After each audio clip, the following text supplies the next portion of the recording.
Welcome back to the Dynasty Dingers podcast. We are recording on Tuesday, September 3rd. For our returning listeners, welcome back. For our new listeners, Dynasty Dingers is a Scout the Statline podcast.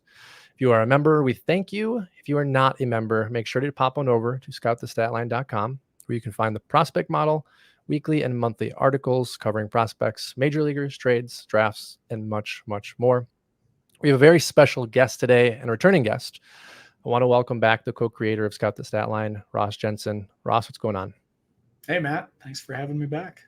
It's a lot to say, but I like saying that. I think maybe as we go into next year, I will change it a little bit. I don't know. We'll see. Love it. It's great. Good opening. So you've been very busy this year. I've been a little busy as well. Scout the Statline is still churning along. We've added some great members, I think, this year as well. Some of the guys we've been interacting with and writing content. Owen's one of them who's been on a few times. And I think, we were talking a little bit about community before we pressed record today. And I really like the group that we have right now, the interjections that we have, just overall the commitment. But I want you to tell the listener a little bit about kind of where Scout the Statline started and also where it's headed. Okay. Yeah. I mean, it's a big topic. I've shared this a little bit on our old podcast, Bats and Stats, but I do want to go into some more detail and kind of give that, especially for the new people, that background, the context. Really, it started as sort of an idea going back in, I think it was 2019 when we really started working on this. I've just been a huge fantasy baseball nut for years. First of all, before Scout the Statline existed, that was just like a hobby of mine. Had this home league that everybody was just obsessed with. I turned out to be pretty successful at doing it, just implementing a lot of the same things that have found their way into Scout the Statline today, just kind of ideas and approaches. Anyway, is your home league roto categories or points? Yeah, it's categories, head-to-head categories, okay. And it's a blast. I mean, I built this team there that ended up being like extremely dominant and was kind of the scourge of the league there for a number of years. And so it just had a lot of fun with it and ended up thinking, if I could help other people, because I just enjoyed it so much, just finding prospects and building a team that if I could help other people, and great. I was doing it with my league mates, some of them, and we went through expansion periods, and I ended up giving up that old team and starting a brand new one from scratch just because I enjoyed doing it so much. And just talking strategy with these other guys in the league that was doing the same kind of thing. So just something I really enjoyed. I went to the Dynasty Guru. This is kind of where I started as a industry person. And there I met Jordan Rosenblum, who is the co-creator of Scout the Statline, the other co-creator. And he had just done this really interesting series of articles. I just published my first article, which was strategy-based, talking about the ways that you can hunt down these great prospects. Because to me, finding the next big thing, those big prospects coming up, that's kind of like the lifeblood to your team, right? So you're going to bring them up, you're going to build a core. Maybe you're going to trade them. Who knows? But being able to identify those players before other people have identified them is what sets you apart, really, in fantasy baseball. At least that's been my experience. So Jordan Rosenblum had written this really interesting series at the Dynasty Guru right about that time, and it was about aging curves and minor league to major league equivalencies. So he had actually built this really unique calculator, and it was an Excel-based calculator, but they posted it up on the website in one of his articles. And you could go in there and you could plug in numbers. It had all minor league levels, and you would go and plug in numbers like they had this many singles, home runs, batting average, whatever. You just plug in these numbers and hit can't remember what it was, like a button, and it would come up with an expected major league result. And I just thought that was so cool. And that, plus reading his article series on aging curves, I was like, this is exactly how I think of prospects. I look at the data, I'm very data oriented. I always have been. I don't care as much about rankings because I feel like the rankings are slow to adjust. I think it's an important element to consider, but for me, there was always, you can find these guys before the rankings reflect how good they actually are. So he just saw, and I could tell with his writing, he saw things similar to me. So I went to him and we were just talking back and forth about fantasy baseball, and it's just great to geek out with somebody else that thinks kind of like you and is also interested in the same thing. So I had suggested to him, I was like, well, rather than like making this an input based system where you go and you put in minor league stats, because how people are going to use it. They're going to look up a guy, they're going to take his stats, and they're going to plug it into the calculator, right?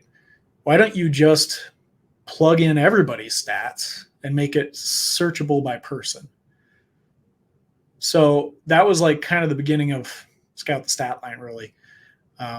So he had already put in a lot of this work with the calculator. And then I built in like a database. I had a big data background with everybody's stats, and then just had like a lookup. So you could, instead of like plugging in names, you could just pick a drop down, find your guy, pull him up, and it would give you his expected major league production. So then we still had an issue though. And so this is my second great contribution, I suppose, to this, the two being make it searchable by people, and then this one. And that was just like, well, why don't we just scale everybody to their peak rather than, you've got this stuff on aging curves, like rather than giving like a this season expected return, what we need to do is be able to put everybody on an equal level, right? So you could compare them and say, who's going to be better? So therein came the idea of like scale everybody to their peak ages and then just display those. And then you could actually make a ranking out of it, So that's what we did. And that kind of became the Scout the Statline peak projection model. And that's our big bread and butter on the website. That's our big draw. That's where all this came from. And we just started writing articles about it. So fast forward a couple of years, and Jordan had this idea and he brought it to me. Jordan's great contributions, of course, being much grander than mine, building the calculator, the aging curve research, coming up with the name Scout the Statline. He was the one that came up with the name. Originally, it was Scouting the Statline. I suggested we drop the ing. It was just taking a game changer. Yeah, taking a page out of the Facebook's book, like drop the ing. Like, let's just go Scout the Statline. And we actually originally had a different domain, and we ended up switching to Scout the Statline. That was like a big deal because the website went offline for a little bit. But then the other thing that he brought to the table that was, I think, really important was like, we should start a website.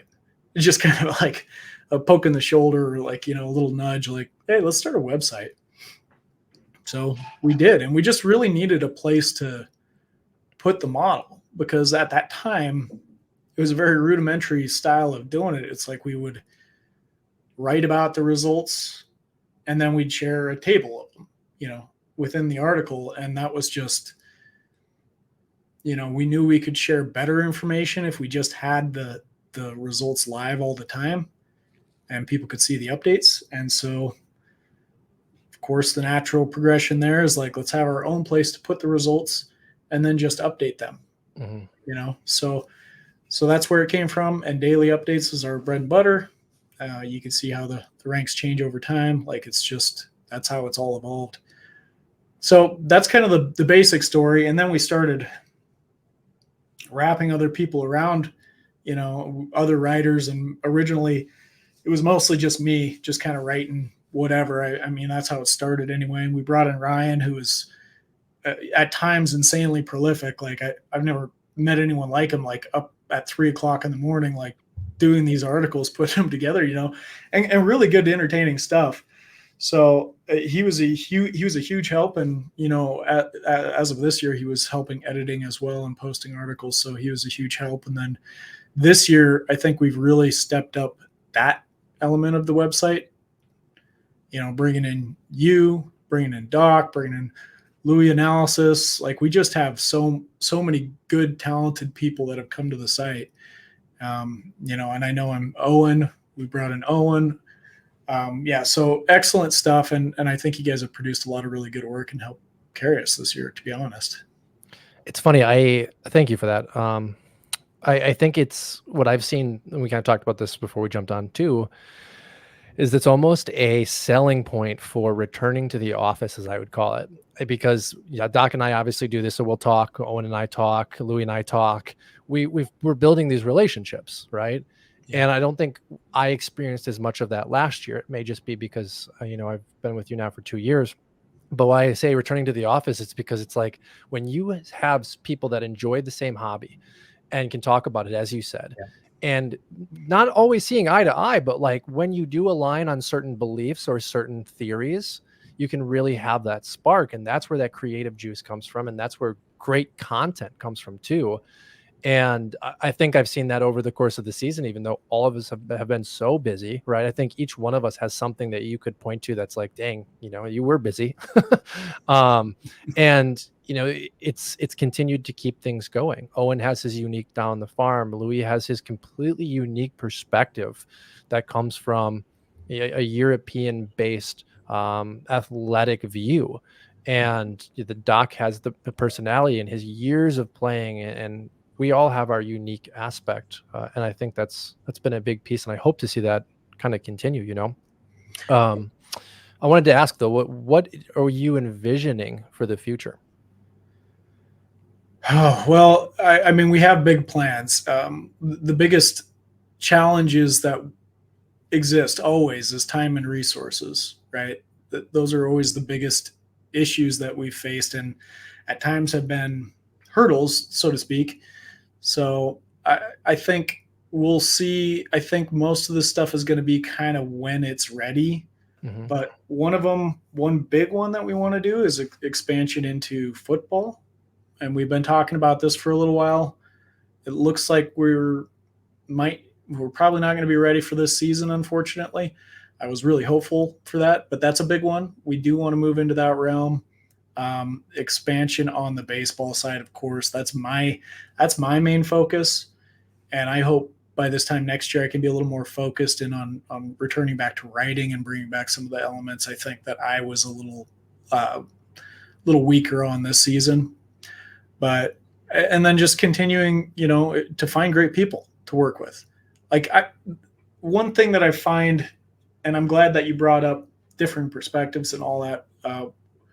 We have a little bit of a reputation of being a particular type of people at Scout the Statline. I don't know if you knew this, but like very data oriented, like only care about stats. And that's mostly true for me, and I think it reflects, probably permeates throughout the website, but it's not really true when you walk around like we have these offices. In our minds, we do. Yeah, when we're trying to manifest this. Yeah, I mean, it's really not like that. Everybody's got unique perspectives, and I can appreciate that from everybody. So I really view Scout the Statline as a community much more than I do as like a particular type of people or type of fantasy player or type of card collector. I think it's a community. We have all sorts of different perspectives. And I've been on this podcast and had these discussions with Doc. I probably come across as being a jerk. I really appreciate that he comes from a different angle on things. It's just how I express myself, I guess. So, well, and I don't think enough people, Doc and I talk about this all the time.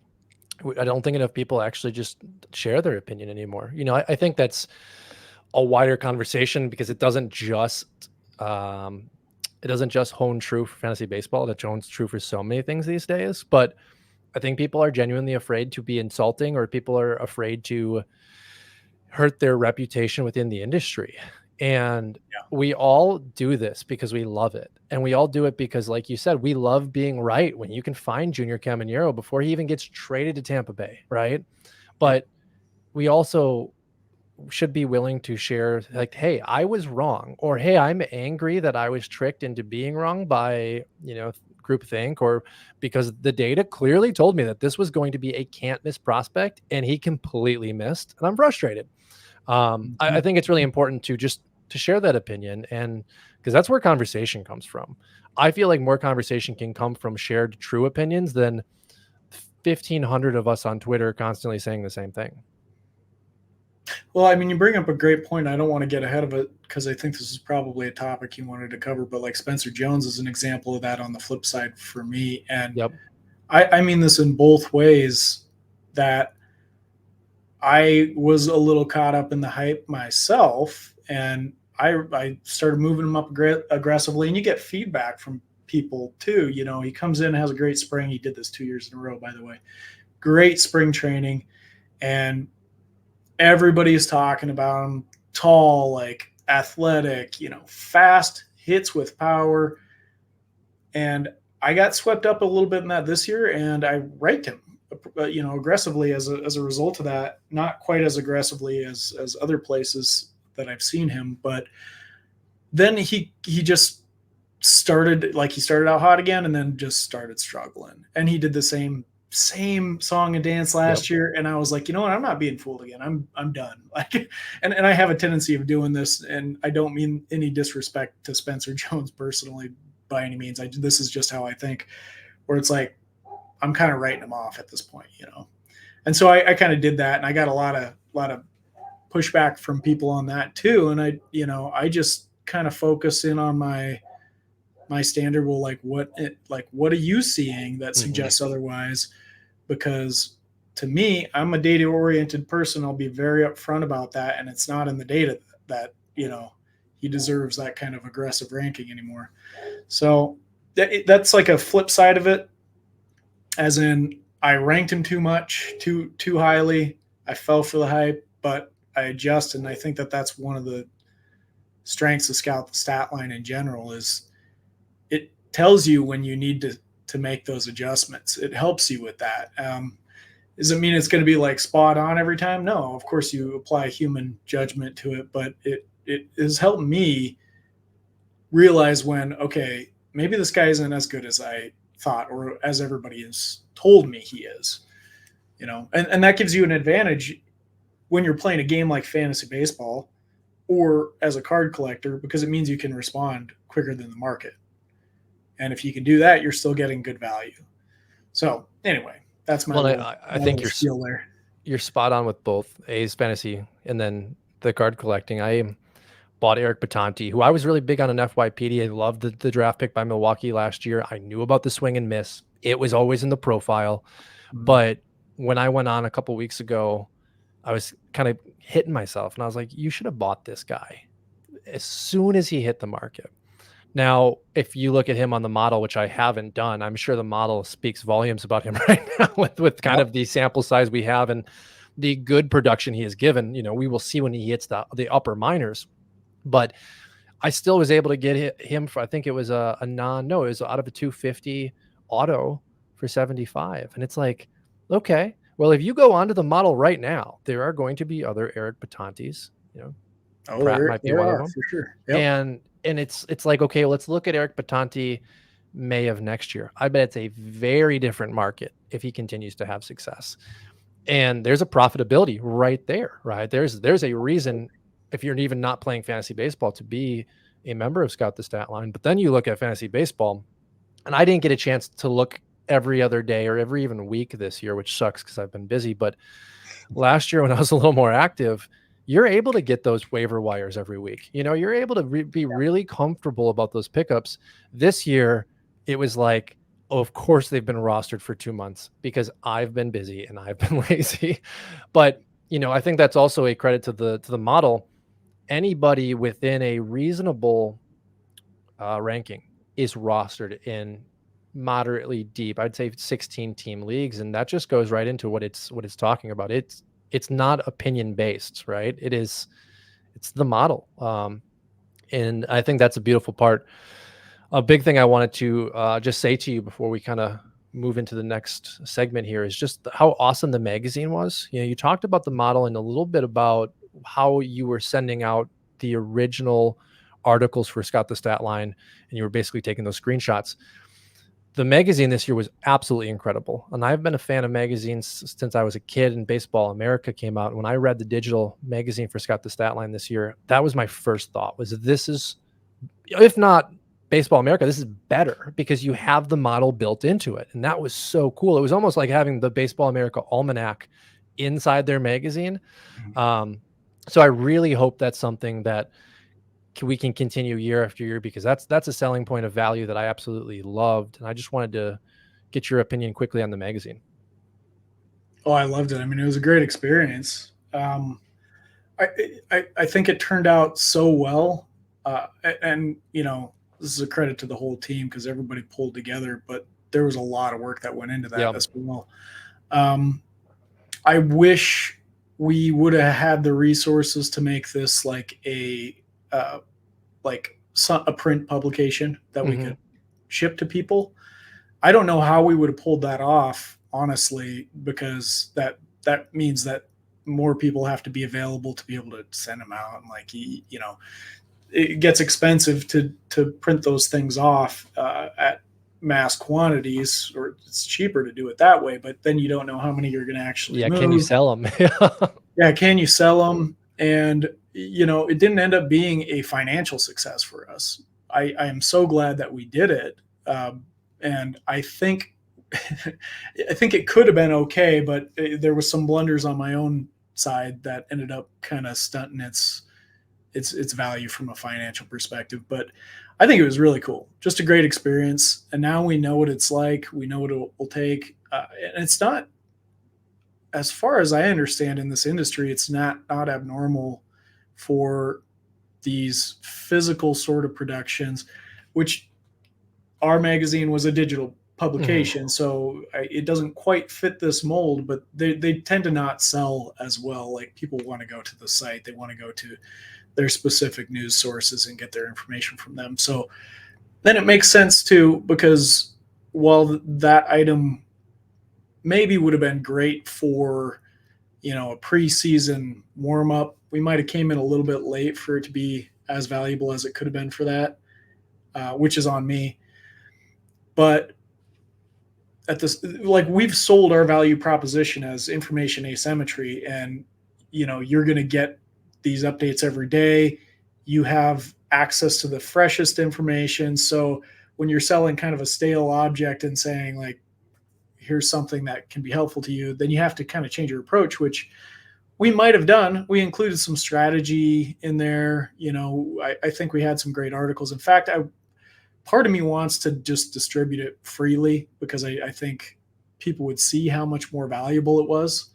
But we probably didn't position it quite the way that we could have to really get it noticed. Because if you're coming to Scout the Statline, you're coming here for an advantage in season. That's really what it's for.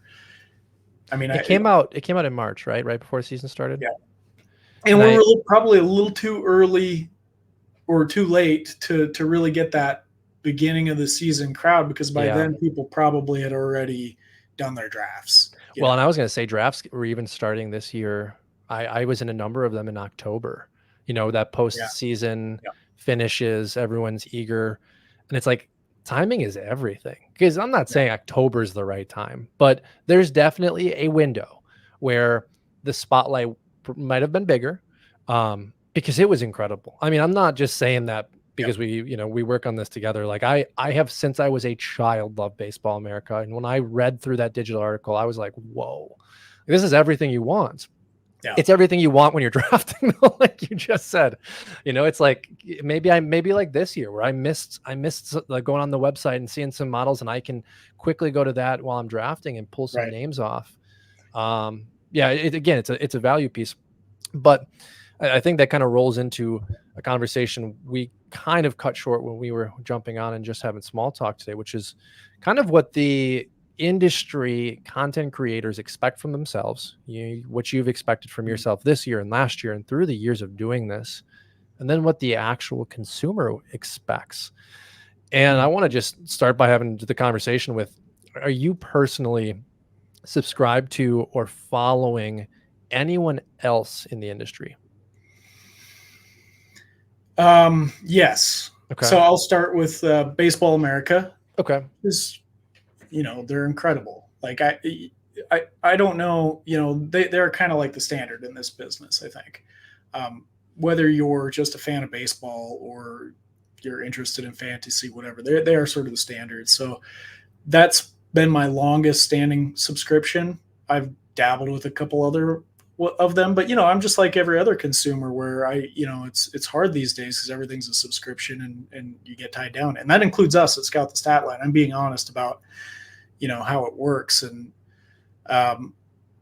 it's hard to carry those along sometimes, but there are some really great content creators out there, and we've talked about them, Imaginary Brick Wall, who's been doing it for years and so consistent. You've got Prospects Live, who I'd say Matt, the president of Prospects Live, has become a friend of mine. Like, we happen to live in the same city, and so we've gotten together and just kind of talked over industry stuff, which is just crazy. I never would have expected it.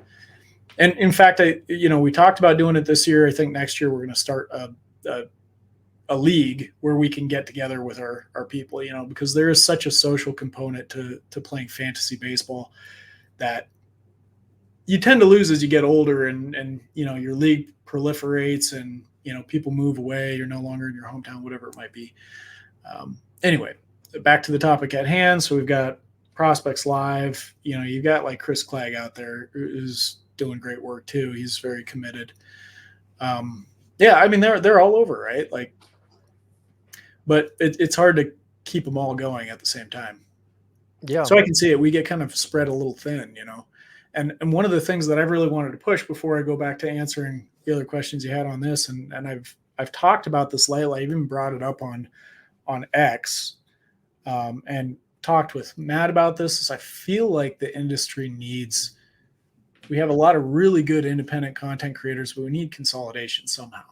Yes. I don't know how to get there, but if we could solve that problem, it makes the entire industry so much more resilient. It's better for the consumer because they're getting more, like, in a condensed package. It's better for us as the content creators because now we're not spreading everybody so thin. We're all under one, like, kind of roof, so to speak. I don't know how this works. Like, again, I'm just kind of conceptually talking about it. And it's better for us from a competition perspective because I think outside of, like, even Baseball America is not really as in the industry because they're so general baseball focused. They're not specific to the hobby, or they're not specific to fantasy baseball. That's kind of our niche that we've really carved out. And you could have one of those big players just say, hey, you know what, like ESPN, just as an example, if they really, really wanted to seriously get into this industry, instead of just kind of toe dabbling, that's what they do. I think that they just think that there's not enough money to make it worth their effort, But if they decided they wanted to go in, what's to stop them from, investing big money in just like creating this one entity is doing everything that we're talking about already. But you have these professionals that are paid and committed to it 40, 60 hours a week, that's a hard thing to stand alive to, right? Like, if you've got people that can dedicate all their time to it and we have zero resiliency, it's a good way to snuff out the small competition. So I'd love to solve that problem before it becomes a problem, just so we could build in some resiliency and provide a better product for consumers. I've spent hours on this same topic and countless conversations. And I think it is a problem first. It's a problem that we don't necessarily identify, but I think it's a bigger problem actually for Major League Baseball, because this is a tool to market with. You have an entire group of people dedicated to your product, but not actually the product that you're giving on the field. It's a product that they've kind of self-created, fantasy numbers, right? Like deriving minor league and major league, which has very different ownership stakes, at times different owners, from one club at the minor league level to the major league level. While the players may have club rights at the major league level, they're owned by somebody else at the minor league level. And fantasy baseball is an opportunity to be a spotlight and a leverage point on even broadcasts to revolutionize the way that we're watching the game with more data, with more exciting numbers to get even the average person excited. Because at the end of the day, this game is a numbers based game. How are you going to get new fans involved? Well, you need to find a way to excite them. The game hasn't been able to necessarily do that until we've made some changes, which I think has helped, but the numbers could excite these people. You've got to find a way to integrate both worlds, and they haven't done so yet. Yeah.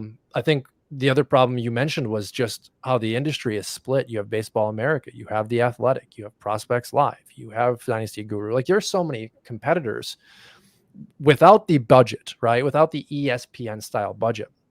But I think in order for it to really take, as you're talking about, it has to be broadcast as well. So it would have to be ESPN, it would have to be Apple, a Bally Sportsnet had they not gone bankrupt, where you could really use that team that you're talking about with paying the salaries as well as then putting it into broadcast rights. I think we're probably 10 years away. But until then, the industry will cannibalize itself and people will vie for attention. And I just think that's how it is. Because you have Scout the Statline, you have Prospects Live, right? Like, Yep. What would be the merging purpose outside of resources? And I don't know. It is a problem, and it's a good problem to have because I think it means growth. That's the challenge, is figuring out the incentives. Yeah. And I've tried putting a lot of like mental energy into that. I haven't quite found a solution yet, but I do think that is how you get people on board. You have to align the incentives to make it worth their while. And right now we don't have it. It's everybody kind of out for themselves. It's interesting that you say that you think that there's 10 years, and maybe there is. I have no idea, like, honestly, but I know this industry over the last 10 years has changed dramatically. Mm-hmm. And over the last 20 years is like unrecognizable. And it's growing really fast. And I actually had this conversation with Matt from Prospects Live, and he said, he feels like the competition has just gotten so stiff. Like, this is what he was saying, and there's just such great content out there for free, so it's really hard to get people interested in wanting to pay for it. I want to get back to one of the things you had said about expectations as a content creator versus expectations as a consumer, because I think that kind of ties in with this. From my angle, last year was such a different setting for me. And I was very regimented, and I'd wake up, I'd be updating all the data modeling stuff, which that takes time. It takes time out of the day for me to be able to get all that stuff organized, set up, updated properly. We're talking about a couple hours. On a good day, maybe I can cut that down a little bit. And we're always trying to get better at automating so that we don't have to worry about it. But there is a lot of manual processes involved at this point. So that's something I am committed to every single day. I'm committed to that because I've promised it. I've said, if we're going to sell this, then, we need to live up to expectations, which is every day this thing is going to be updated. Last year I was much more regimented about also getting player highlights out on nearly a daily basis. I was still writing articles, and that's what I was, I would publish that for free so that we would have some kind of draw to bring people into the site. And then maintaining our own rankings, just doing all this stuff, building out new content. There's a lot of new content that we ran out last year. This year, for the most part, we've stuck with what we had. We haven't really grown into new stuff, and some we've scaled back on just to make it manageable. But I think that everybody that's on the content creating side, and Matt, we were talking about this a little bit, but I think they feel somewhat similar. Like, you have a commitment to the people that are looking to learn more, right? That are looking to learn about prospects, that are looking to learn strategy for fantasy, that are looking for strategies in card collecting or the hobby, or whatever it is that your interest is in this business. Like, you want to be able to serve that. And other people are doing such an exceptional job that you feel like you really have to be out there every single day. And I know this year I feel like I've fallen well short of that mark, even though I have been putting in the work every single day. It's, I'm not as present on social media. I haven't been able to write as much. It's just that stuff can be really hard to keep up with. But luckily, we've had you guys stepping up. The consumer side of it, I think, is so different because, I mean, you're kind of making the commitment to now the content creator to provide that stuff to you. So it's not really a matter of like, I expect you, Matt, to deliver something to me every single day necessarily, but you expect to get value out of it. Yeah. And I think you expect to get what your expectations are. And I know that sounds really stupid because it's an obvious statement, but I want to scale it down to like simplicity here. And our conversation we were having before we jumped on was about, putting too much of yourself as a creator into your work and then building expectations that are unrealistic, right? A lot of us do that. And it doesn't just have to be fantasy baseball, but I think I've come to a realization that it's like, okay, what do people expect me? I've been podcasting for years, right? I've been writing for you for a year now, not regularly. And I was like, okay, if I can just make sure I'm podcasting, like as long as I'm podcasting, I'm meeting expectations. Yep. For Scout the Statline, as long as the model is updated, you're meeting expectations, right? Because you've added everything else. You've added the articles, you've added the player highlights. And for me, this really sparked with the player highlights because a lot of us were kind of jumping in there and getting our feet wet this year with the player highlights. And it kind of went back to what Matt was saying about stiff competition. Like Andrew is somebody that's within the group, Scout the Statline, and what he does on Twitter is unbelievable. And it's all free. And it's like, why would I even try to do what he's doing? Because he's already doing it at a great level. I'm just going to appreciate what Andrew's doing. But that then goes into the player highlights where we were kind of struggling to do the player highlights because it's like, there is so much competition. Everybody's already written about all of these players, or this player has played 7 games and anything I say is probably going to be wrong in 7 days. It's like, so because it's so deep, it is at the same time harder to write content than I think it was even 5 years ago when it was like a guy was a top 125 player and no one knew about him because only everybody knew about the top 100. And that might be poor taste for what I'm saying, but like it's gotten so much deeper with where people are willing to analyze.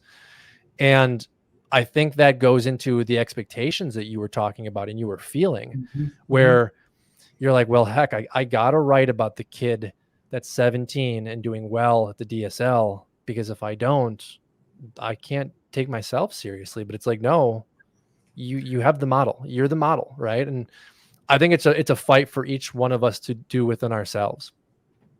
What's fascinating about that is at times throughout this year, I was doing that on Twitter, right? Like I was just writing up a quick short hit on a player that I was noticing coming up. And it's such an odd position to be in because on one hand, the reason you use that format is to get it out there first, right? Like you want to be the guy breaking information on somebody that might be useful to somebody. That's just the nature of the industry, really. But on the flip side of it, it's like there were times where I would intentionally not send a tweet that I'd written up because I'm caught between I'm still playing the game too, and I joined this really interesting 30-team league. I think I might have only gotten up to, no, it was 30 teams. And it's so deep. Like it's the deepest league I've ever been a part of. And you have weekly waivers and you can pick up anyone, right? And you can only pick up minor leaguers. There's no picking up major leaguers, which is fascinating. So like you have no major league roster.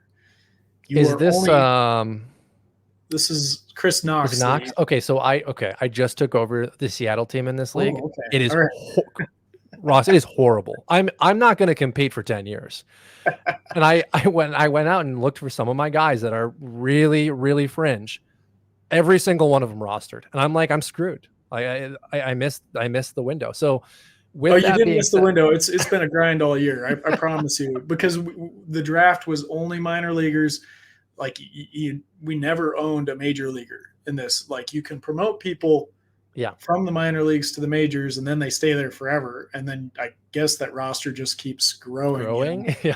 Yeah, like it'll be interesting to see how it develops over the years, but it's fascinating, but insane depth. Like 900 prospects are rostered, at all times. So because you don't, there is no reason for you to carry an empty minor league slot. Like you can always pick up somebody new. So everybody does, but the depth is crazy.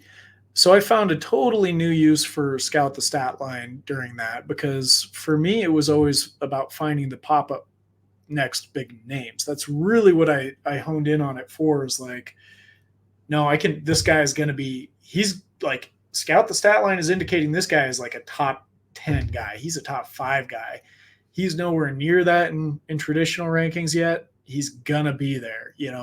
That's how easy my job was. I just followed the model.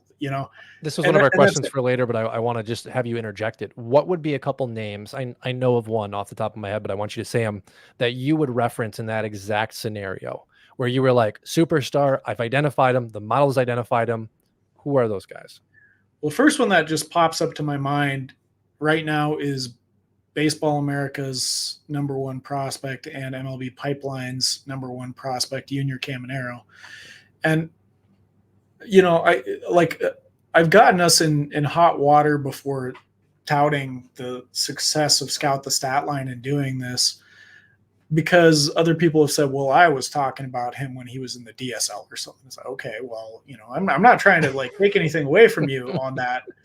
Okay, you've trademarked his name. Great. Yeah. What I'm saying is that we detailed this guy at the end of the 2022 season, and we said this guy is going to be a huge breakout star, and he was. That's it.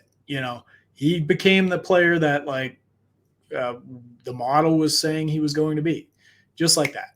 We've got a lot of these other guys too. Last year we had a bunch of successes with like Samuel Basayo, yep, Lazaro Montes. These guys are big mashers, but they've kind of quickly moved up the ranks. Sometimes you get players where the industry is higher on them and the model's a little bit lower on them. And I can think of a couple examples. One of them right now, I think, is Roman Anthony. He's finally moving up there in the model. He was mostly hanging around 20, so it's not like it was suggesting he was overrated necessarily, but, not number 2 like he is in Baseball America, or 1. Yeah. But you can see that when you look at him and, you combine that with more traditional scouting approaches pretty easily. So he was never like performing poorly. There's not a lot that you can really pick at there to say that he shouldn't be ranked highly. And now he's up to number, I think, 12 or something like that. So he's pretty high in the model as well, which I think is higher than MLB Pipeline has him. So, well, and it's thinned out, right? We've lost so many players to major league graduations. So, I mean, you're right. Rome has some incredible skills. He's also young, and he needs some growing. Like, that's okay. He's 20 years old. Yeah. There's nothing wrong with that. But I think Junior was the player I was thinking of, because 2022 is very early. I mean, even going into 2023, when he started hitting home runs on a regular basis, end of April into May, it was like, okay, people are just starting to find out about him. Well, then it's usually too late in the leagues that we're talking about, right? Like, you're not going to acquire him as soon as he's starting to show the breakout. No reasonable manager in Dynasty is going to trade him. You had to be knocking on those doors in 2022. And that's what makes a difference, to your point, in Dynasty. Like, that's what got your love sparked, was how do I get Caminero before my competitors get him? Exactly. And as you get deeper into Chris Knoxley, you've got to get him in, I guess, 2022. Oh, and I found a whole different use though with his league, just because like I can scour the leaderboards for these crazy unknown prospects that are going to climb up there. You just the more you get familiar with using the leaderboard, the more easier it is to spot them. Like now we've got one of the great things that I was able to implement this year that I'm really happy about is we've got a regression slider on there. So one of the things I like to do is I'll take off the regression. I'm looking real deep, and I'll sort it by WRC plus, and then I'll look through those results. And if the guy's in the like 400, 500 range, then I know that that means he's got a very small sample to work with, but he's at least mashing right now. And so that's maybe somebody that I want to keep an eye on, and or pick up. And in a league with that depth, if it doesn't work out, you just drop him and pick up a different guy. So that's an interesting use I've found of it recently through this year, just playing in that league. But I'll tell you, like, for the amount of pushback I got on Junior Caminero when I was trying to tout the success of Scout the Statline and identifying him, my home league, which is a very insane prospect heavy league, did not. We at the end of each season we close down. Well, our minor leagues are always shut off. Like, you can only obtain people through the draft. If they come into the major leagues, at some point in the season, you can pick them up. But at the end of the season, we say the player pool is locked. Nobody's going to be available until our draft, which happens around the same time as the MLB draft. So Junior Caminero was available in that last year's draft. So if my league didn't identify him by that point, like, he clearly wasn't that big of a name, is what I'm getting at, coming into 2023. So he was, of course, the number one pick in that next draft because the hype had ballooned on him. But he also went ahead of Paul Skeens, so that's saying something. That's why I nabbed that number 2 there. So so was he taken in 2024's draft?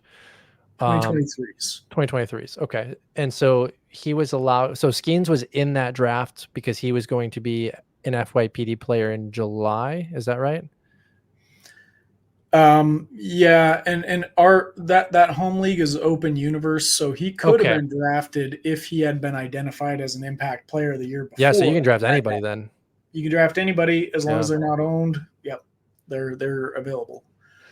I'm in a one open universe and I enjoy it, but I also don't because everybody's just sitting on. I mean, you got 16-year-olds in high school on teams, and it's like, but then you got Lawrence Butler's on the waiver wire, and it's like, it's one change that I wish we wouldn't have gone with. Like, the league wanted to go open. Universe. I preferred the idea of it being like, they have to be signed.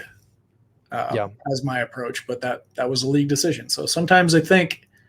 And I'm not going to say I'm a good leader because we have so much drama in that league, but like sometimes as a good leader, like you have to put your foot down. Well, sure, you got to do that too, but you got to let the league kind of help guide some of those big decisions. Oh, too. I see. Yeah, no, I agree with that. Like, it's a fine balance, and it's funny because the home league I think it's a lot of the love for a lot of people that love fantasy baseball. It gets those emotions attached. You have that, as you said, that camaraderie. You have that relationship building, the communication. And the home leagues are oftentimes the most dramatic because people feel like they can say things to each other. I'd personally do that you wouldn't say to a group of strangers. And then all chaos ensues. And 5-6 hours later or a few days later, you're right back to where you were, where it's like, okay, we made the decision. But you do have to kind of let it kind of fester at times, but also you have to then put your foot down. I do not want to be a commissioner of a home league. I don't think I have the patience for it.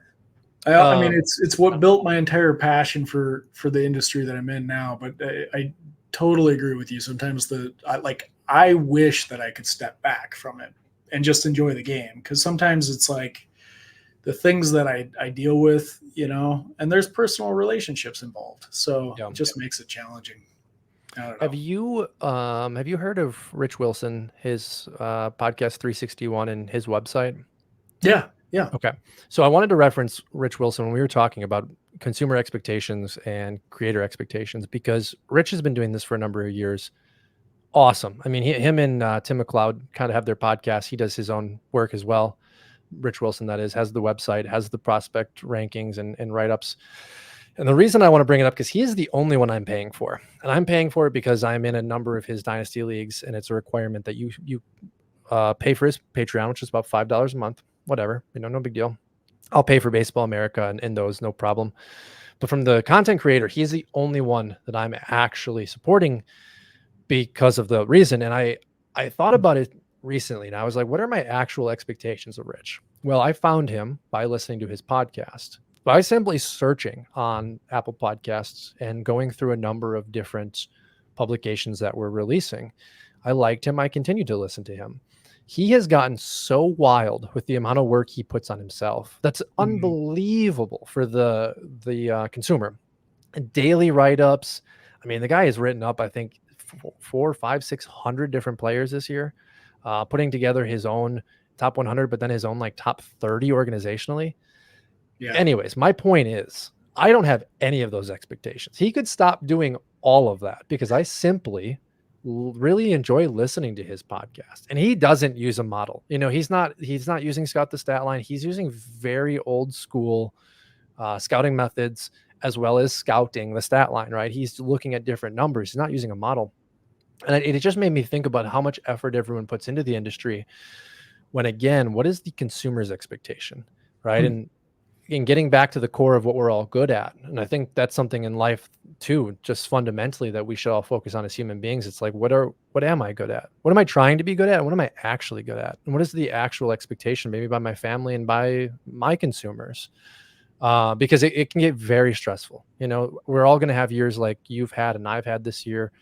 That's just part of life. And I wanted to share that because I think it's really hard too from the consumer, even who's listening to this right now. And they're like, yeah, we don't really care. Like if you miss a podcast, you miss a podcast. And it's like, well, to us, that's death. Yeah, no, it's an excellent point. And I was going to say, like that last line you just said, to us, it's death. Like that's how, I mean, I was So it just going to feels. say, well, yeah, but I have a responsibility to bring value, Mm-hmm. to bring value to the people that have pledged their money towards me. And I think that comes from a really base level though, because for me, when I got started doing this, it was just for fun, right? And I didn't ever want to charge. I didn't ever want to turn this into a money making thing and kind of mix those two things together. And I think that was the moment for me that my way of thinking about it switched, because I was looking at the viable options that Scout the Statline could take, and we just, all the options that we explore are just not viable solutions. If we're gonna monetize this, and I want to circle back around and say, why would we care about monetizing it at all? Because there's a conversation to be had there too. But like trying to make money off of ad revenue diminishes the experience on the website. It's awful. And the traffic that we get is just not, like, you have to have, we do pretty good traffic, I think, at Scout the Statline, but you have to easily do 10 or 20 times for that to be a worthwhile solution, while also allowing that to diminish the experience that the user has on the website, because then you have banner ads kind of sticking in there. So Look at Fangraphs, right? Like they didn't have a monetization concept outside of ads, and we all know we hate Fangraphs ads. Unbelievable website, yeah, but because there's no way to make money, and in turn there's no way to pay their employees to keep it amazing, they have to have ads, and it's like, oh my god, it literally crashes computers because it's so overwhelming. yeah. And that's circling it back around, like why monetize at all? We could have a very simplified website where it's really just the model and it's just me, plugging away, updating it every day, and that would be valuable to people, I think, and it would be free. But the flip side of this is, like, ultimately what I want to do is bring as much value as possible to people, as much actionable intel as I possibly can bring. And that requires, we talked about the time component and the resources component. Like, you have to have those two things. And so if I'm not able to commit the time and there's really no incentive for me to do it, then there'd be a lot of days skipped, as an example. And if I don't have the resources, I can't actually ever get this stuff to the place that I want it to be, which is a huge part of this, right?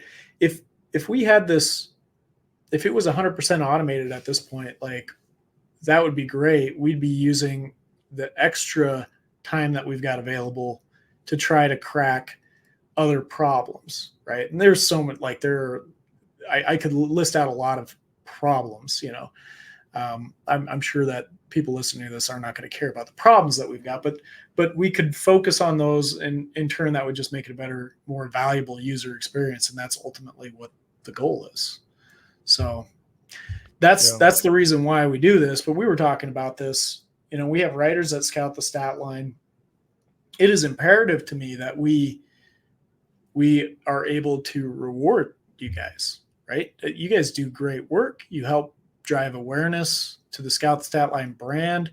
You help bring in traffic. Like, all these things are incredibly important, and I think it deserves being rewarded. So, like, our model internally, not to get too into the kitchen with this, but our model internally is that we share every dollar that we get, and we do it in the most fair way that we can, a merit-based system of, like, this is going to be distributed amongst all the people that contribute. And to me, that's of critical importance. So, well, it's exposure, right? And that's back to the why of, like, why monetize, right? And it's very simple. You talked about it early. You want to help provide value to other dynasty managers that play fantasy baseball. You want to provide value to card collectors. You want to get them the information that you have. The only way to do that is exposure. Like you said, you could just simply be on Twitter yourself. You could have the website, but you're never going to gain as much exposure as building a website, bringing in writers, right? Having them help with exposure, providing them value, which first and foremost could be done by free, which is, just an opportunity to post their articles. But then there's that added incentive where your wife or my wife is asking, why are you doing this? And it's like, well, honey, do you want to go to dinner next week? Oh, okay. Yes, I do. Okay, awesome. That little money I make, I'm going to take you out to dinner. Yeah. And that's, joke, but serious at the same time. And it's about that value. Value goes both ways. And that's why charge, right? And I think that's also from the consumer perspective. When I had said about the $5 and Rich Wilson, I could care less. Because at this point in the day, like, in our economy, $5, it's worthless. It's not what it was 5 years ago. You can't even go to Subway anymore and get half a sandwich for $5. Maybe you can. I don't know. But that, I guess, the exposure and reaching people is why. And I think you're on course with your mission, right? Like, the mission is to reach more people. It's to grow the overall product, which is fantasy baseball, and the love for it. Am I wrong? No, you're spot on.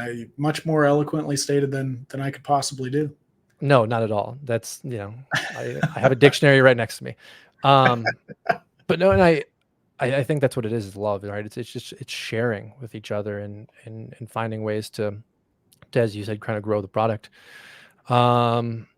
Let's see here. Home leagues we talked about. I think I'm just going to branch into a couple of the questions we had. We've just kind of been on a roll here. I haven't even needed to look at our outline. Are we ready to talk a little, gritty? Okay.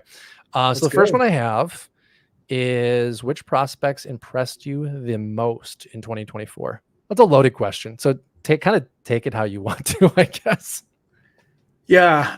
So the way that I interpret this, and I think one of your other questions is, it's going to bleed over into it. Maybe we just crush both of them at the same time, because for me, I interpret that as being pop-up guys more so than established guys that did really well. We know who the established guys are. In fact, I don't know that any of the really established guys blew me away necessarily this year. It wasn't like that year Juan Soto came up and, was hitting 360 and, like, just insane numbers. Those guys had great seasons. Don't get me wrong. Like Junior Caminero, Jackson Holiday, these guys were all very good in the minor leagues. Samuel Basayo was good in the minor leagues. Lazaro Montes, he had a moment where he struggled upon his promotion, but he's rebounded. He's looking pretty good again. Emmanuel Rodriguez struggled with injury, but he's had a pretty solid season. The guys that I think you have to know these guys. And Scout the Statline is saying, be on top of them. I'm just going to list them out. Please. The first one is a little bit cheap because he was already well known, but Leo Dallas DeVries. So I'm not gonna belabor that one too much. But he's playing incredible, right? I mean, flashing some insane numbers at 17. Yeah, I mean he's hurting out for the year now, but It was ankle, right? It was just a sprain, I think. right, Yeah. yeah, he was really turning it on before the end of the season. So kind of a shame that that injury came along. But Same thing with the Salas last year. Do you remember they promoted him to Double-A and instantly got hurt? yep, yeah, absolutely.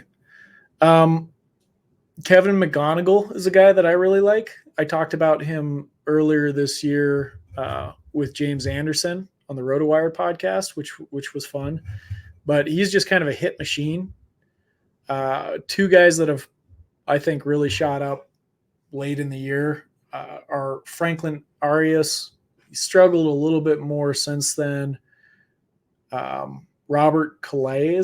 I don't know if I said that right. Calaz. I've never heard his name pronounced by anyone. So, and, I said two, but I'm going to expand that to three. Christian Campbell has been just remarkable finishing out the year. So he's another guy that I think is like you got to know these names. You have to know them. Somebody that's been really surprising, also a hit machine in the same vein as Kevin McGonigal, but a little more advanced at this point, is Trey Morgan.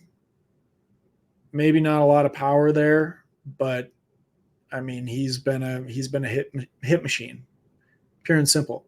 And then Moises Ballesteros, somebody that I think we need to touch on. I'm just listing them all out. He started out really strong, got promoted to AAA, and I think his star has diminished slightly since then, but he's finishing again really strong.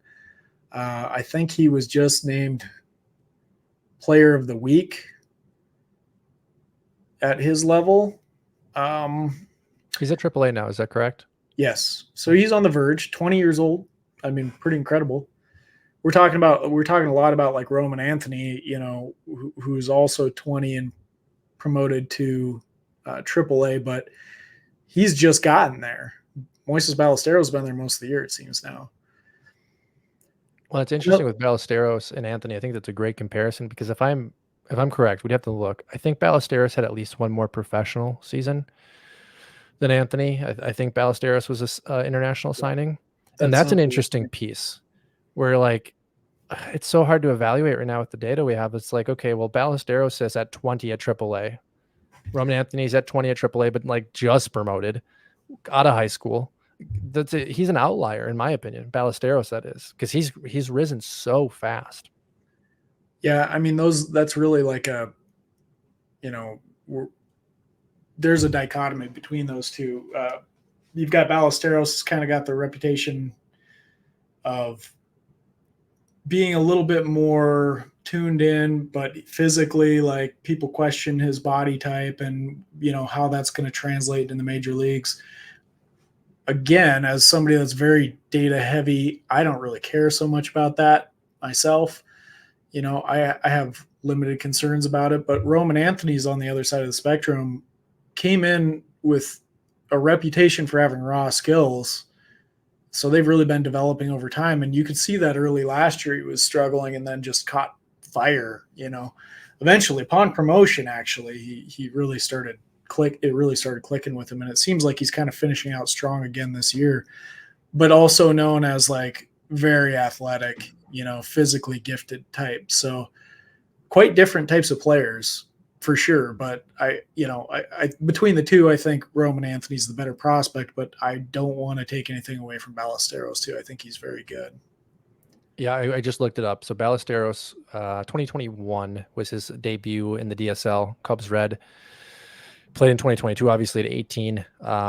Not that this is good or bad. It's remarkable to see a player at 20 years old hit the AAA level and have successes. He's hitting 284 in 54 games. He has 10 home runs for the Iowa Cubs.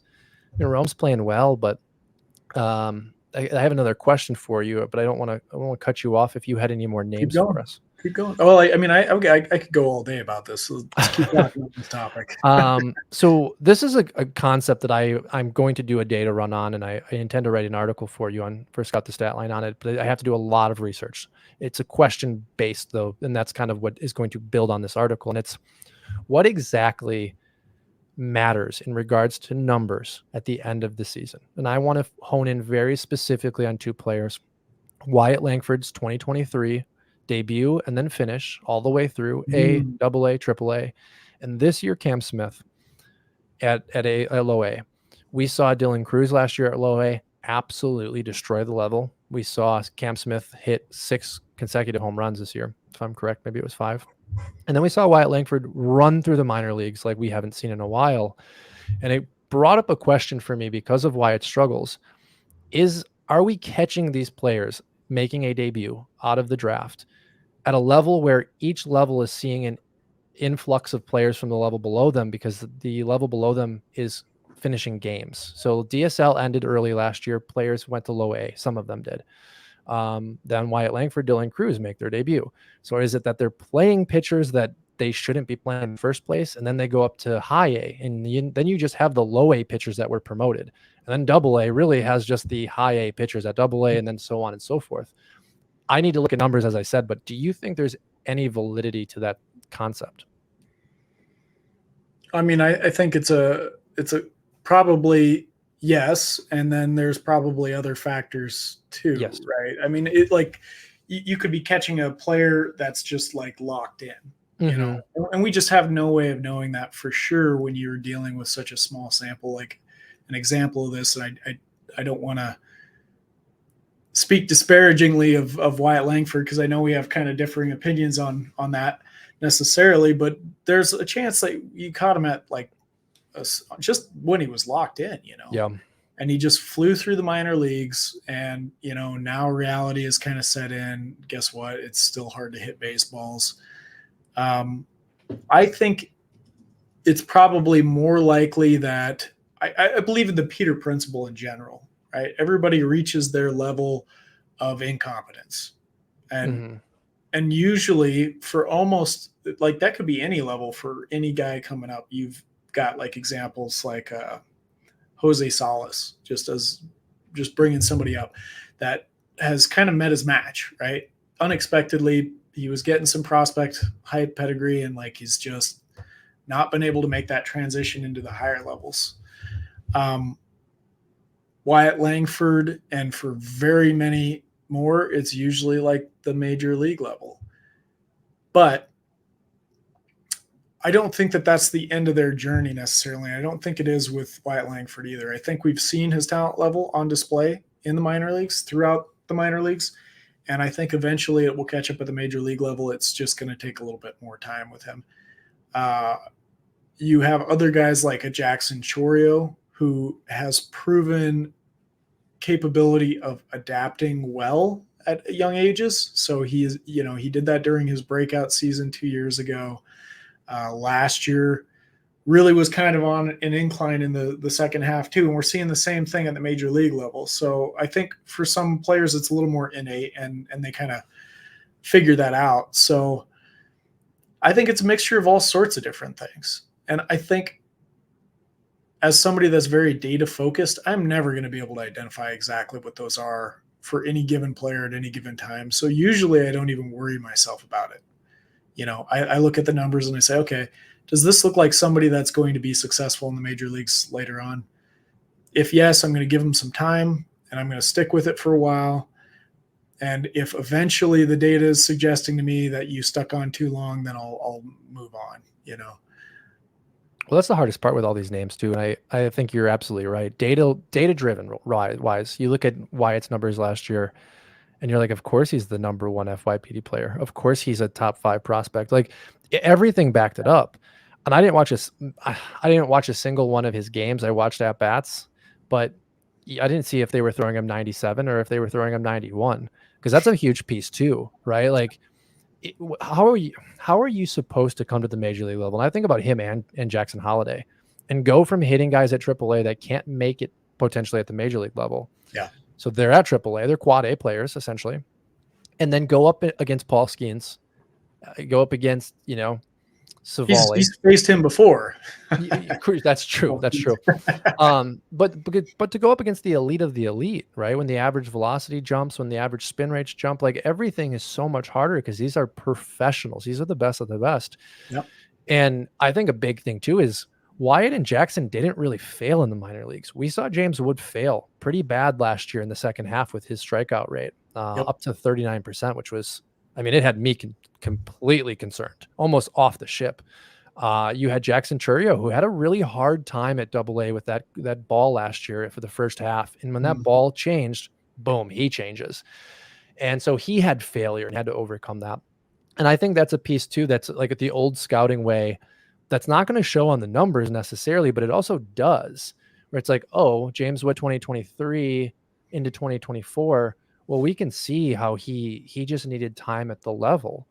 And I think from my own perspective, I'm going to really start focusing on who has failed and who hasn't. Because if you have to go to the major league level and fail, I'm going to be deeply concerned, especially if you're a St. Louis Cardinal, because clearly their coaches are not helping.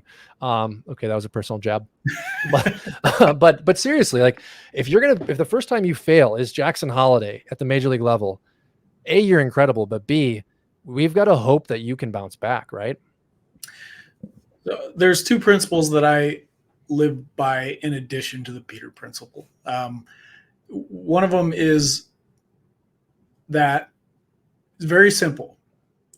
You give them a very short leash in the minor leagues, but you give them a very long leash once they get to the major leagues. I'm willing to be patient with the prospect once he's gotten in the major leagues. I'm not concerned about Jackson Holiday long-term whatsoever. Torkelson in or out? I'm still in. I think most people have gotten off of him. I've stuck with him. I think he was a buy low candidate. With your logic, you stick with him, right? You stick with him. Stick with him. Now, if next year he's coming out and he's doing the same kind of stuff that he did this year, that might be the end of my leash, but a long leash, and those become the buy low candidates, really. So it's a very simple philosophy that I just kind of try to live by. Short leash in the minor leagues. If they're not figuring it out, it's time to cut bait and find somebody that will, but once they get to that major league level, it's a big adaptation period. I mean, look at guys like Vladimir Guerrero Jr., just an insane minor league talent. And he didn't have success right away and people were writing him off, as recently as this season, people were writing him off. He had an MVP caliber year just a couple of years ago, and people were still like, no, he's old news. He hits it all on the ground. He's, whatever. And all of a sudden he started hitting. So, if you're operating with a short leash, you're letting those opportunities go, in my opinion. Well, and a guy like Vlad, it's a short leash. For those that have a short leash, it's like he's I think he's still today 25 years old. He might be 26 now. He might have turned 25. Yeah. But it's like we're critiquing this kid, and he's a year and a half older than some of the guys that were drafted this season. Yeah, exactly. It's hard though, because he's been in the big leagues he's got one more year of arbitration, so he's been in the big leagues for 5 or 6 years now, right? That's incredible. And then, so you were talking, you have a few more principles outside of the Peter method. You were talking about obviously having a longer leash at the major league level. What were some of the other philosophies? There was one other, but it was based on something you'd said, and now it's escaping me. I'll have to come back to it. Okay. So I have a question, because I think I know your answer, but I want for the listeners, them to be able to build. Montez was brought up earlier, had a really, really bad debut at high A, has really started to turn it around, right? Awesome. We love it. Great for the model, great for his prospect, right back in my mind to where he was. But there was a month where it was like, were we wrong, right? Is it just too much for him? So for a guy like him, what does the short leash actually look like? Is it coming into next year, if you see a month or two of struggles, hey, I'm cutting him loose, I was wrong? Or is it he was another 2 or 3 weeks away from you cutting loose? Okay, so I'm glad you brought that up, and also triggered in my mind what I was thinking about as my other principle, because I am very specific about saying this about myself. I'm a data analyst and a trend analyst. I'm not just a data analyst. I also observe how people are trending, right? So looking at splits or whatever it might be, how have they played recently? And where I extend that leash for all prospects almost is upon promotion, right? So you see a guy go from single A to high A, then immediately that competition level is going up. And that's, you have some guys that just come in and they smash every level that they play at. You never see them miss a beat. Wyatt Langford last year is a really good example of that. Like, didn't miss a beat. Sometimes you see it go the opposite way, like Samuel Basayo last year, where he moves up and he does better, and then he moves up again and he does even better. You know, like you get that sometimes, but those are the exceptions rather than the rules. I think in general, what we typically see with players is they get promoted and they struggle. It's not just Montes, it's 85% of prospects. You know, Xavier Isaac is doing that at the AA level now. Am I worried about Xavier Isaac long term? No. I'm not worried about him long term, because I think next year he's going to start at AA again, and he'll probably have mastered that level by then. Same thing as James Wood. He moved up to AA. He had struggles. He was striking out again. We saw that talent the year before. And then this year, all of a sudden, he's smashing it. You know, he just crushed that level. So I think watching the trends, I think extending that leash when they get promoted is essential. And then watching the trends, waiting for those moments when, you know, that's when you can really be like, what have you done for me lately? I think in the fantasy world, in particular, people get so caught up in the moment, prisoners of the moment. But you have one area where you can really take advantage of that, and that's when you're seeing somebody trending the right way. You can't look at the stat line and just pick that out most of the times. You have to look a little bit deeper. You have to look at, you know, the last week, the last month. Yeah, like how's it? You have to look into the splits a little bit to get a good idea of that. And I can think of a lot of examples of that. Like, I got a comment, and I don't mean to call out anyone specifically. I don't remember the user, but he got on my case about a post I had made mid-season where I said, this is what the data suggests are the buy lows. And it was very obviously just data opinion. It wasn't even like, I wasn't even sharing what I thought necessarily personally myself. I was saying I literally took projections, rest of season projections, and I compared them to current performance. And wherever there was the biggest gap, I was saying these are probably going to be your value buys. Very simple and straightforward. That list included guys like Corbin Carroll and Spencer Torkelson and yada, yada, yada. And the comment that I got was kind of lambasting me for it. Like, wow, great job here. And I was like, well, wait a second. Like, which one of these was actually a bad recommendation? Like, Corbin Carroll has been on fire. Yeah. You know, even Torkelson has come back with power. Torkelson has come back and is looking a lot better now. Yeah. Anyway. I mean, it had Alejandro Kirk on that. Like, these guys' season lines still don't look great, but they are so much better than they were at the time when I put that piece together, you know?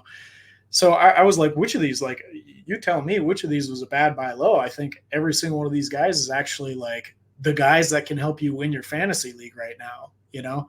So I would say you got to look into that. Corbin Carroll is, he might help me win my fantasy league again. You know, that's what I'm going for. I want those guys. I know we talk about this with some of the buddies in the home league a lot, and we talk about this in regards to trade and positive and negative regression.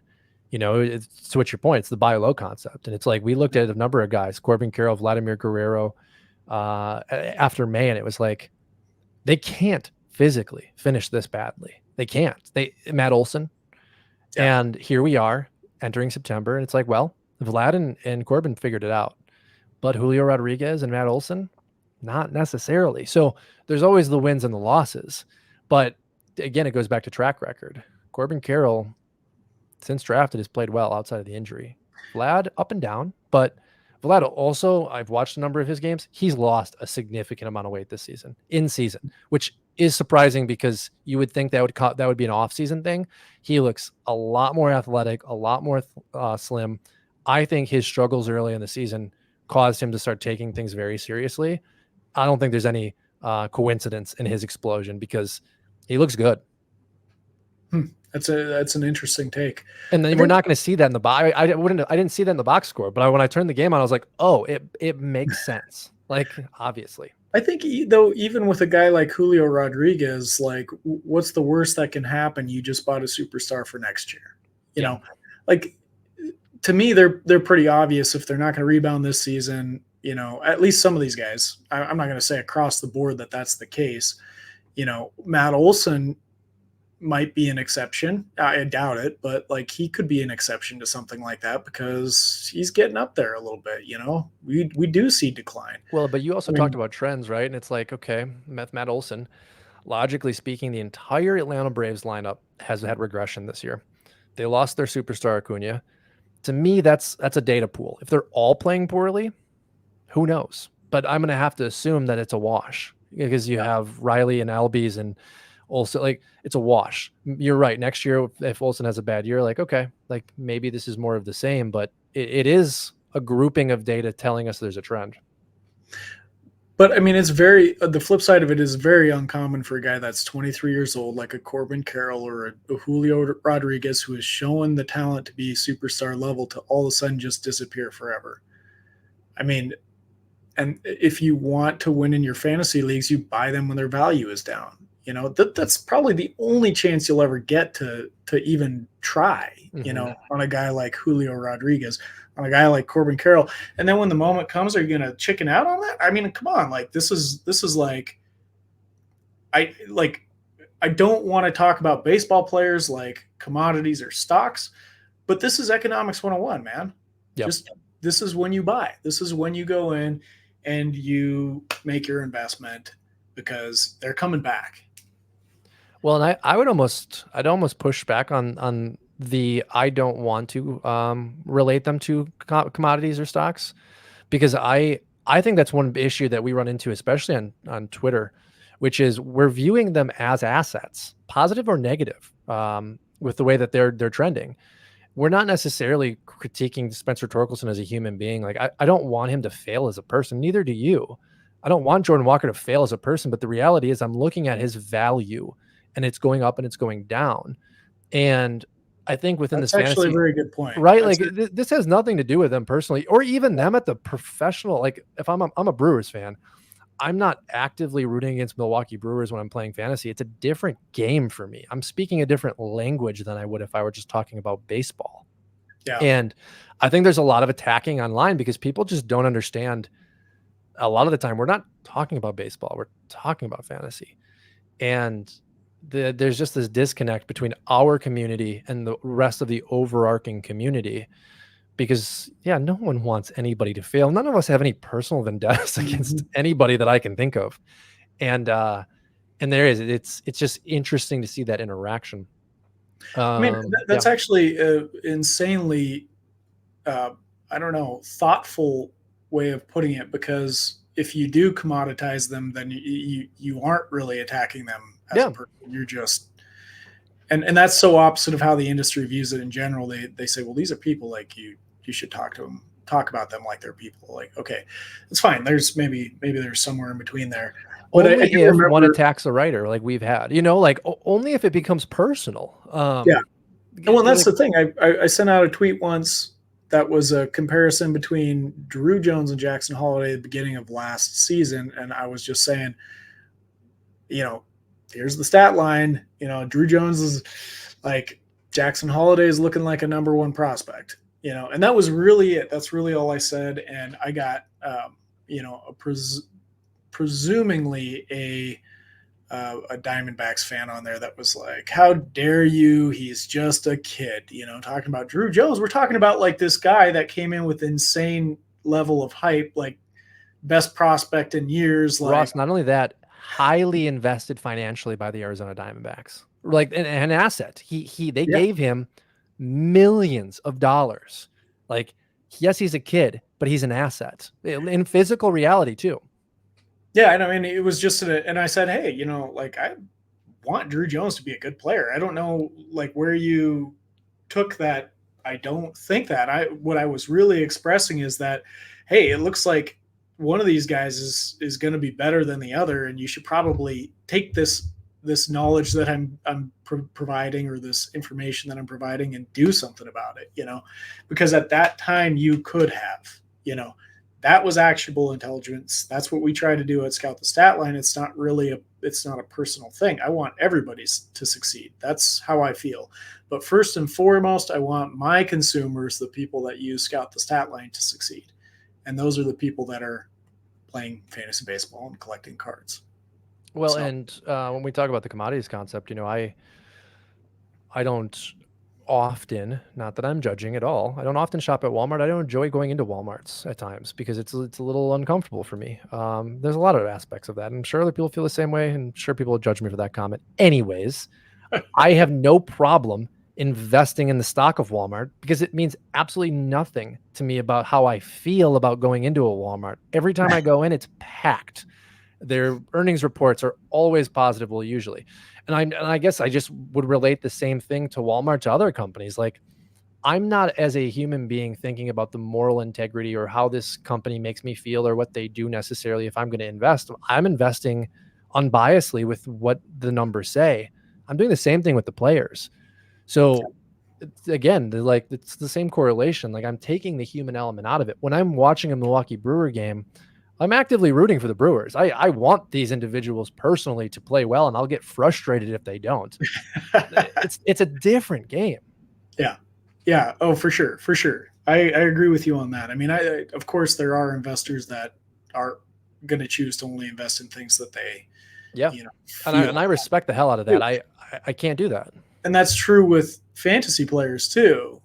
I've got friends that dislike a certain team and they'll refuse to roster a player from that team. Yeah, I take like the opposite approach of I try not to roster players from my team, my favorite team. Yeah, because that's where I get myself into trouble. and honestly, it costs me. I don't have a single share of Jackson Chourio because I'm right on board with you. Like, if I had shares of him and I was rooting for the Milwaukee Brewers and he was bad, I'd be bitter. I would be so miserable. I think that kind of brings us though to our last two questions. So, who are a few players you thought were headed for rankings jumps but just didn't live up to expectations? And again, kind of a loaded question. I'll let you answer how you will. I guess I'm just looking at like guys maybe you thought coming into the year were going to play better and just didn't. Well, one that jumps out to me is Christopher Torin. I really liked him coming into the season, and he just didn't quite take that step forward. And some of these guys are guys that I've even touted along the ways a little bit, and I don't think that most of them have had bad years necessarily. So I just want to throw that out there, but just not quite the step that I was hoping to see. Starlin Kaba, I really like him long term as a prospect still, but he didn't quite take the step that I was expecting to see in the second half specifically. And sometimes I nail those and sometimes I don't. One other guy that I really liked coming into this year and was looking really promising early on was Adale Amador. He just has not taken a step. He got it up to the major leagues even, but he has not really taken a step forward like I was expecting. So those are some of the names that I would throw out there. I don't want to do a disservice to Sal Stewart because he's had a pretty good season, but I thought he was going to take another step forward as well. I thought we were going to see more power develop that we just haven't quite seen. So I think those are probably the big names that I would highlight out of all that. It's interesting, Stewart. I had the same expectation. I had the same hope. Yeah. We talked about him, I think, on the last podcast. We talked about him on the Bats and Stats podcast. Like, he just gave such great play discipline numbers. He's a bigger bodied kid. 6'1", 215 is what MLB.com has him at. It's like, okay, the power, it should come. And once it comes, this kid we're talking about a superstar, like really high floor player. And he has 8 home runs and 280 at bats this year. Yeah. So he's 20 though. I think it's there. One of the things that happens to me sometimes is I can be pretty good at identifying a breakout, but maybe not very timely about it. So maybe it'll come next year or the year, who knows? Well, and I think again, kind of with kind of the age fluctuations that you had brought up originally with the work that was done. If you look at Sal Stewart at 20 years old, will turn 21 in December. You have a guy, Ivan Melendez, who was a Golden Spikes winner, known for his power, not known for his plate discipline, who's 24 years old, will be 25 years old in January, and has 20 home runs, but hitting 235. It's like there's 4 years age difference between him and Stewart. So Stewart basically has 4 years for me to like really look at it. And I'm just getting more intrigued by players like Melendez and Stewart because age really does matter. And honestly, when we're talking about peak projection, Scout the Statline's peak projection, we're really hoping in Dynasty, for me personally, it's a 3 to 4 year window for these guys. So I don't necessarily need them to break out at 20 years old like Julio Rodriguez. If they break out at 28 like Brett Rooker and they give me 3 or 4 peak years, it was all the same. And I'm having to like wire that into my own consciousness because it's hard. We want these guys to be Julio and want them to be Acuna. But if they are Brett Rooker, they are still valuable, right? Oh, for sure. Yeah, and sometimes it comes a little bit late. I would say, in general, I stand by this belief that I mean, I don't even think it's a belief. I think it's a reality that you could very easily find in data to support it. That power is often the last thing to come for players, and in fact, we see this in Scout the Statline's numbers. So, like right there in the aging curves, you can look at it and see it. These guys that right now project for almost no power, like we'll still show them as having some power when they get older, whereas their speed might actually decrease, by the time they get to their peak ages. Chandler Simpson is a good example of this. Just, he's got 95 stolen bases this year.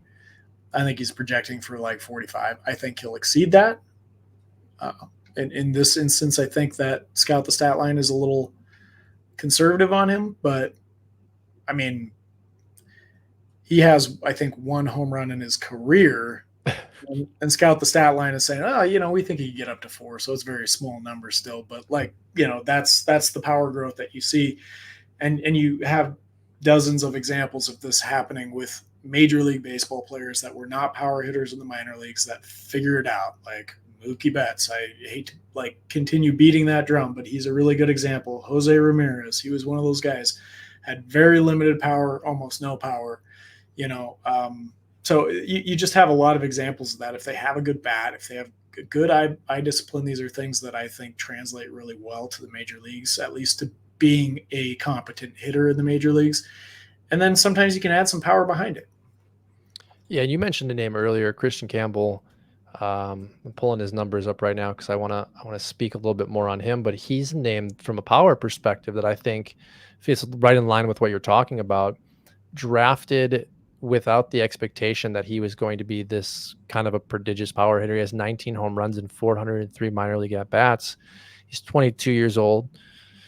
Coming out of college, Georgia Tech didn't necessarily flash that, but as he gets older, as he has a little more weight, I mean, the kid's 6'3", 191, added some weight on that 191 that we've seen, and the power is going to come. But it's still really hard to project when, as you said, right? And sometimes it just doesn't. Sometimes it just doesn't happen, and that's the part that can be frustrating as an owner. Like when you think you've got an inkling for it, but it just doesn't materialize like you had been hoping. But if we always knew when that was going to happen or how that was going to happen, then we should be working for Major League Baseball teams, making all kinds of money. But again, we talked earlier about what does it look like in 10 years, and we're just scratching the surface of this data. It's going to get so much better. I think about when Scout the Statline has exit velocities built into it because it's accessible at A-ball, at the DSL, and just think about how that's going to change everything. And then bat speed comes in, and then I think in 10 years the model should be humming at that level, and then it's going to almost be unfair because it's going to be like, well, okay, the model doesn't say he's ever going to be good. He's not.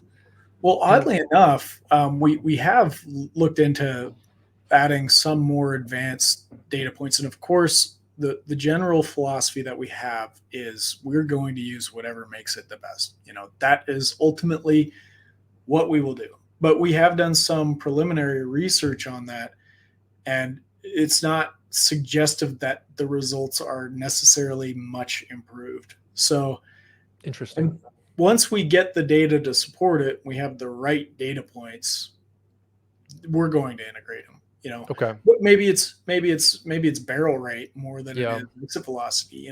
Just like we've got to get that all dialed in, and we're getting there though to a place where we have really interesting data points. And I mean, now the big thing in 2024, right, has been like bat speed. So there's going to be more, and there's just a proliferation of data points. So I think some things are just really hard to explain, like a Luis Ariz. Like, he's not going to be a darling by most metrics. He might have a great expected batting average or whatever, but he's not going to reflect by EVs, barrel rates, anything. That's not his type of game. And you could look at other legendary players that were kind of in the same ilk that, same thing. It's going to be the same thing for them. So we're going to see all sorts of anomalies come in and people that are going to bust that open. But if we find that it makes our data more reliable, we're going to use it. Well, and how you use it, right? I think CBS did a really good job on their weekend podcast, Fantasy Baseball Today, that is, talking about exactly bat speed.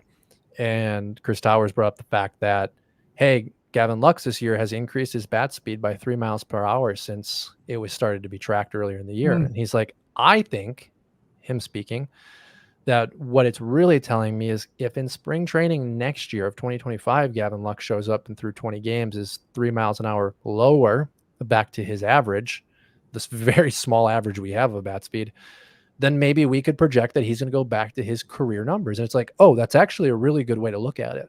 But if his bat speed's at 73 miles per hour, maybe we can expect the different change in profile. And those are all things that you would have to track through time that you talked about earlier, where it's like, well, is that built into the time regression or not? And then, bat speed, exit velocities, and barrel rate. Like, do we get a new metric in a couple of years here where everything is combined, much like WRC plus, where it's just like, oh, now that's the new number. Like, that's the number we need to follow to see if this guy has projectable power in the future or not. Because right now we're trying to use a lot of these metrics as potential projectable natures. Go ahead. Well, I mean, it'll be interesting to see for sure. I could see some kind of cumulative stat like that, but they're so different, right? One is productive based, like what have you done? And another one is predictive based, like what will this lead to? And I've found myself asking this question about Scout the Statline, like, are we really very, I don't know, prescriptive or proscriptive? Like, what are we really like describing? Because we take a fairly simple approach, but we use very sound data science to project out how it's going to look later on. I think it ultimately is somewhere in between. Probably that's probably the right answer, but and that's probably the approach we'll take with the the stats that are predictive versus the stats that are productive. We'll probably find somewhere in between that's going to work, that's going to make the results better. We actually, Jordan already does this work on, besides testing it with hitters, he does this work currently with Saris's Stuff Plus for pitchers. We use that those data points. Well, he uses that for projections that he does for So he's actually run it, and he has he's come out and said, like, it's not all that different than what we do with Scout the Statline pitching projections either. It just is, it's not vastly different. So, but we'll integrate all that stuff if we can. We're going to. Well, and again, it's going to change.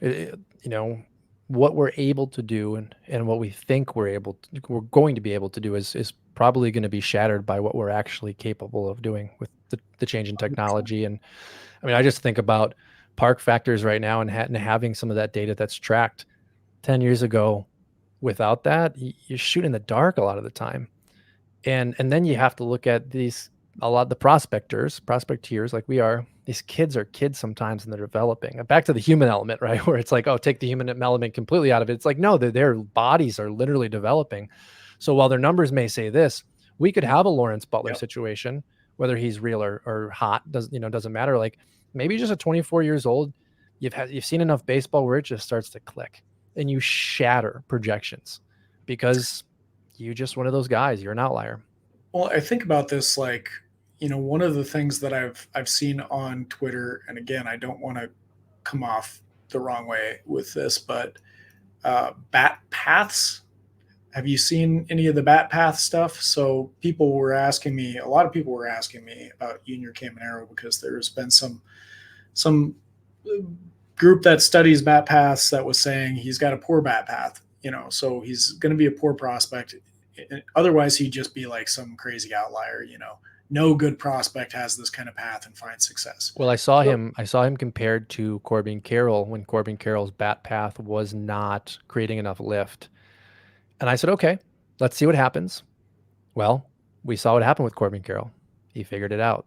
Maybe the data they have is just like Corbin's, where it was just like maybe it needs a tweak. But keep going. Well, I mean, he's been up in the major leagues. Of course, he was promoted last year, struggled. He's been up again this year, and he's crushing it. So, and my response to them was like, look, I can't speak to the bat path stuff. Like maybe there's some truth to that. Like, and I'm not going to try to fight or dispute anyone on it, but I'm going to say that the data that I look at, the data that I see is very suggestive otherwise, that he's going to be a very good player, and he's got tons of power. So no, I'm not buying it. I'm investing in Caminero. And if other people are going to sell because of it, then cool. That gives me an opportunity, and right or wrong, that's what I'm going to do. I think about great point that you brought up, like the ground ball thing with Vladimir Guerrero, just like pounded into the ground. And maybe he does hit too many ground balls, but he's finding a way to get hits now. So either he's fixed it, he's figured it out, or like maybe it is not as big of an issue as people thought. I'm not sure which of those it is because I haven't looked into it, if his ground ball rate has changed. But well, I think that one's weird because Christian Yelich has had on and off again issues with that too, and he's 30 now. Take the injury and everything, like take all of his physicality out of it. He would go from an MVP to a guy that hits too many ground balls, back to an MVP, back to a guy that hits too many ground balls, back to like in the last 80 games of his, last year, this year, back to almost an MVP. Good. And it's like, that is a 30-year-old man. If he can't figure it out on a regular basis, it's like, well, it's baseball. It's very hard. Yeah, the great refrain, right? Like it turns out it's hard to hit a ball. Yeah, well, and Ellie's in the same bag as Vladimir Guerrero, and bat path is to the point of like there's so much more you can go into it. I've watched video after video after video of when I played, and I never played at a big level, but I was always trying to get better. There's two different philosophies, especially now. There's the A-Rod philosophy, the old school, which is directly to the ball as fast as you possibly can, create backspin, right?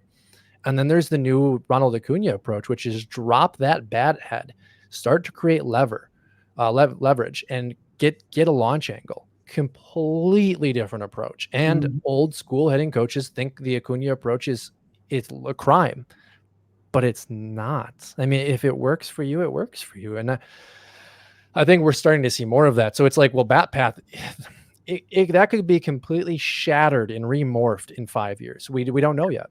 Yeah, it kind of depends on what the prevailing trend or approach at that time is. Yeah. I'm completely in agreement with you. Yeah, absolutely. Okay, I've got one more question before we run. Me and you could talk for hours here. Big one, I guess, to leave the listeners with here is we've seen the guys at AA. We talked about Anthony and Basallo getting promoted. I think, as you've mentioned earlier, a lot of people know the names at AAA, at AA. If you're looking at star potential and you're going to peg maybe one or two players below high A, so they can be at high A, but maybe we keep Montez out of this. Who would you slap that star potential on? High A or below? Yeah. Okay, so one guy there's a couple guys I mentioned.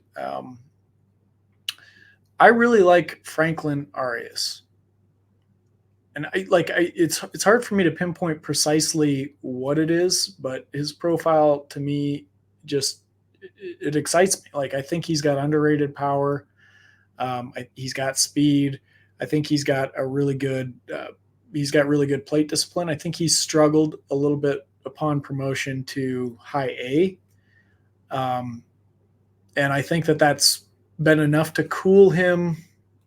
Oops, that's been enough to cool him in some people's eyes, but I think he's going to be really good. So, And then he would be my first highlight. I mentioned Robert Kalaz, and he looks like there's potential star power in there. A little bit different, probably a little more swing and miss, but a lot of really good power. So I'm pretty excited for him. I mentioned Kevin McGonigal. I don't want to talk about him more necessarily, but I think he's like a hit machine. Let's see. I mean, does Colt Emerson count? Did he make it up to AAA? Or I want to say Colt is at high A. I don't think he's with the Modesto Nuts anymore. But he would fall into this. So he's a guy that I've touted him as a potential number one prospect. I think right now it's sort of looking to me like Roman Anthony or Basayo, maybe. After everybody's graduated, Caminero, Holiday's out of the conversation. These guys that have made it up to the major leagues, I'm presuming after them. So, yeah, I think that's a pretty good list of guys. DeVries we talked about. I mean, if there's somebody that you really wanted to, I guess to put your money on for the next big name number one guy, he would seem like a front runner to me, just because he's got the power, he's got the speed. The bat, it wasn't like, I think he was only hitting 230 or something like that. So it wasn't the strongest, but he's 17, at single A, and that's a pretty difficult assignment. He was batting 237, yeah. So I'm not worried about that. I think the talent is there. I think if you want to invest in somebody that's like the next big thing, he's probably the guy. Well, and you talked about splits earlier. So, July, DeVries hit 318. It's a big change from his June, which was a 174 batting average.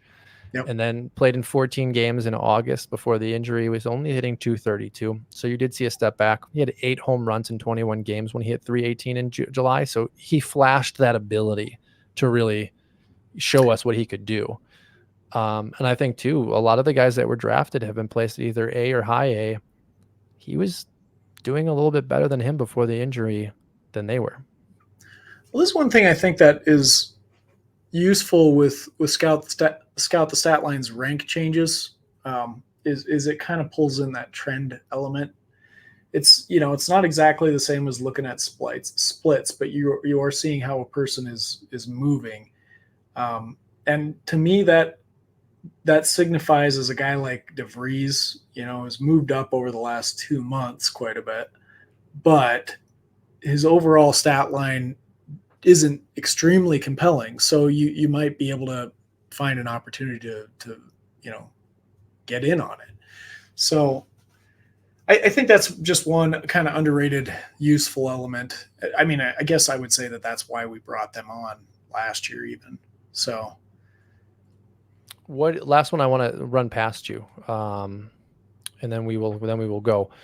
Jesus Made, maybe I'm pronouncing that incorrectly, Brewers shortstop, has made a lot of kind of waves this year. I would call him the next DSL explosion. Milwaukee gave him a little bit of money, so he wasn't like a surprise explosion, I guess, but definitely performed well. 6 home runs, 28 stolen bases, batted 331. Walks to strikeouts were really comfortable this year, 28 strikeouts to 39 walks, just what we like to see. But it's still DSL numbers. And I've gotten better with that, especially after being burned so much last year. Are you excited about a guy like Made or Made, or are you still like, I really need to see him at A ball? Both. Okay. I mean, I think he is an exciting prospect. You can't ignore the buzz, but to your point, like how much do you really want to put in those numbers? Like I go back to using these examples from years ago, like oh, what was the one gentleman's name? I He's know you still brought him up. You actually brought him up on the last podcast, and I didn't know who he was. And when I looked into him, I was like, oh my gosh, yes, this is a perfect reason why not to buy yeah. in. Well, then the next season there was Alexander Mojica, uh, and like these guys have put up huge numbers. And he was 17 years old. He was real young. So 17 is young for DSL, of course. But if you look at the success stories, you could argue that, you know, DePaula is an example of a success story now. But I think if you had been following the hype in 2022, you probably could have sold him then 2 years ago for more than you would get Yep. for him right now. So to me, most of the time, and I'm not saying that this is the case here, but most of the time, those are sell candidates. Uh, there are exceptions, some exceptions, but even so, like I've asked this question. It's like, well, who? Like, give me an example of somebody from the DSL that smashed it in the DSL that became a superstar, you know.